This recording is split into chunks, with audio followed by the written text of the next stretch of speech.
వాడు పోలీస్ అవ్వాలని కోరిక వాడిది. పోలీస్ స్టేషన్లో ఇరికిచ్చేశారు. చేసుకుంది ఆయన. అందుకని మీరు మీ కొడుకని ఇరికిచ్చారు అనకండి. నిజంగా అంతే.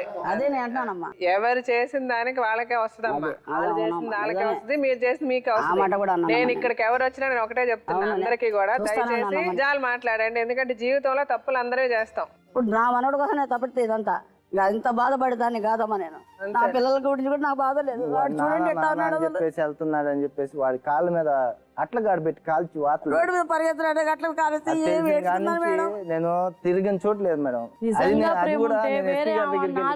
నలుగురు పిల్లలు ఉన్న ఆమెను పెళ్లి చేసుకుని ఉన్నాడు మేడం. నిజంగా ప్రేమ ఉంటే అబ్బాయి హాస్పిటల్ నువ్వు బెస్ట్ కేర్ లో ఉన్నప్పుడు అతను రాకుండా ఉండను అతను చూపించాడు మేడం. అతను నన్ను నమ్మించి మోసం చేసి వాళ్ళందరూ కలిసి నా జీవితాన్ని నాశనం చేసి ఈ రోజు నన్ను నిల్చోబెట్టారు మేడం. రోడ్డు మీద నిల్చోబెట్టారు, బుర్ఖా కూడా లేకుండా నిల్చోబెట్టారు. మీరు చెప్పేశారు కదమ్మా ఒక్క నిమిషం. ఏదో నాకు తగిలింది అమ్మా. నేను జాబ్ చేస్తా ఉంటే ఆమె నాకు లవ్ మెసేజ్ పంపించింది. అది కాల్ రికార్డ్స్ తీపిస్తాను మీకు. లవ్ మెసేజ్ పెట్టి నా దగ్గర డ్రాప్ చేసి నన్ను ఇంటికి పిలిచింది. వీళ్ళు లేనప్పుడు శారీరకం కలిసింది. వాళ్ళ అమ్మ ఉంది ఆ రోజు. ఒక దాంట్లో 3 లక్షలు అంటారు, ఒక దాంట్లో 2 లక్షలు అంటారు, ఒక దాంట్లో 6 లక్షలు అంటారు. ఏది మేడం నిజం అది? ఇక్కడ మీ దగ్గర 2 లక్షలు అన్నారు. వీళ్ళ అమ్మగారు నా కూతురు కనబడలేదు కంప్లైంట్లోనేమో 3.5 లక్షలు నేను ఇచ్చానని చెప్పేసి కంప్లైంట్లో రాసింది. ఎంసీ కేసు మెయింటెనెన్స్ కట్టమని చెప్పేసి పంపించారు మేడం. దాంట్లో 6 లక్షలు ఇచ్చామని చెప్పేసి రాశారు. 27న తిరిగి వచ్చిన తర్వాత వీళ్ళు 498 ఓటీపీ ఇచ్చారు.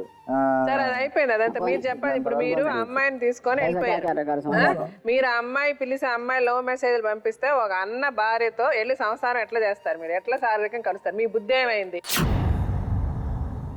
నా బుద్ధి అప్పుడు సో మీరు చేసేస్తారు, చేసేసి తప్పు అయిపోయింది అంటారు. ఆ దగ్గర ఉంది, నా దగ్గర ఎంత ఉందో తప్పు ఆ దగ్గర కూడా అంతే ఉంది మేడం. నేను కావాలని లాగలేనుగా చెయ్యి.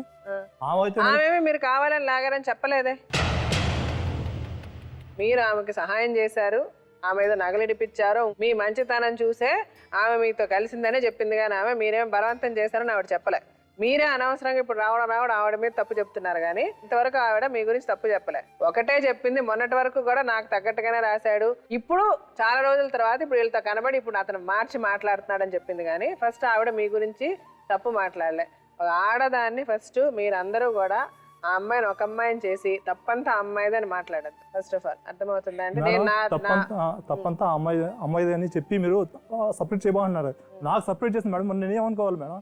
ఏది డబ్బులు తీసుకొని వాళ్ళ అమ్మ నాన్న వాళ్ళు వచ్చి నాకు నీకు హెల్ప్ చేస్తా, అసలు నీకు మీద కేసు కూడా రానివ్వను అది అని చెప్పి డబ్బులు తీసుకెళ్ళి దాని తర్వాత నన్ను ఇరికిచ్చి పోలీస్ స్టేషన్లో మీ దగ్గర ఏం డబ్బులు తీసుకున్నారు?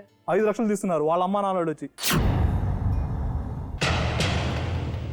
నేను వీడియో కూడా తీసా, ఆ ఫోన్ కూడా వాళ్ళ అన్న దగ్గర ఉంది. అంటే 5 లక్షలు మీరు ఇంట్లో నుంచి దొంగిలించి తీసుకెళ్ళి వాళ్ళకి ఇచ్చారా? అవును మేడం, ఇద్దరం తీసుకెళ్ళాము. ఇద్దరం ఎంత తీసుకెళ్లారు? 7 లక్షలు. ఎక్కడి నుంచి తీసుకెళ్లారు? మా అమ్మ బీరాల నుంచి. మా ఏం చెప్పిందంటే మీ అమ్మ నానొద్దు మా అమ్మ నానొద్దు, మన ఇద్దరం సపరేట్గా వెళ్ళిపోదాం. ఇంకా ఫస్ట్ నుంచే మేము కలిసి ఉన్నాం కదా, ఇంకా వెళ్ళిపోయాం అనమాట. మీ అన్నయ్యకి తెలిసినట్టుంది, మీ అన్నయ్యని నాకు ఫోర్స్ చేస్తున్నాడు, అది ఇది ఇది అని చెప్పి నాకు బలవంతం పెడతా ఉంది, అంటే టార్చర్ చూపిస్తా ఉంది మెంటల్గా. సరే ఇంకా అయిపోయింది కదా నా తప్పు అని నేనేమనుకున్నా, సరే దాంతోనేమో జీవితం అనుకుని ఇంక వెళ్ళిపోయాను అనమాట. దాంతో వెళ్ళిపోయిన తర్వాత వాళ్ళ అమ్మ నాన్న పిలిపించింది. మేము 14వ తారీఖు బయలుదేరాం, 15వ తారీఖు అక్కడ దిగాం పొద్దున. దాని తర్వాత బండి తీసుకున్న తర్వాత బండి తీసుకొని ఇల్లు చూసుకొని ఇంట్లో సామాన్ పెట్టి ఇది లగేజ్ పెట్టి సామాన్లు కొనుక్కోవడానికి వెళ్ళాం. సామాన్లు కొనుక్కొచ్చిన తర్వాత ఆ ఫోన్ చేస్తుంది, నేను బయటికి వెళ్ళొస్తామంటే. సరే ఏందంటే మీ అమ్మ నాన్న వాళ్ళు కేసు పెట్టారంట మన మీద, ఆ డబ్బులు తీసుకెళ్ళామని అది ఇదని, మన దగ్గర ఉంటే డబ్బులు సేఫ్ కాదు, మా అమ్మ వాళ్ళు ఉంటే మనల్ని నడిపిస్తారు అది ఇది అని చెప్పి తీసుకెళ్లారు.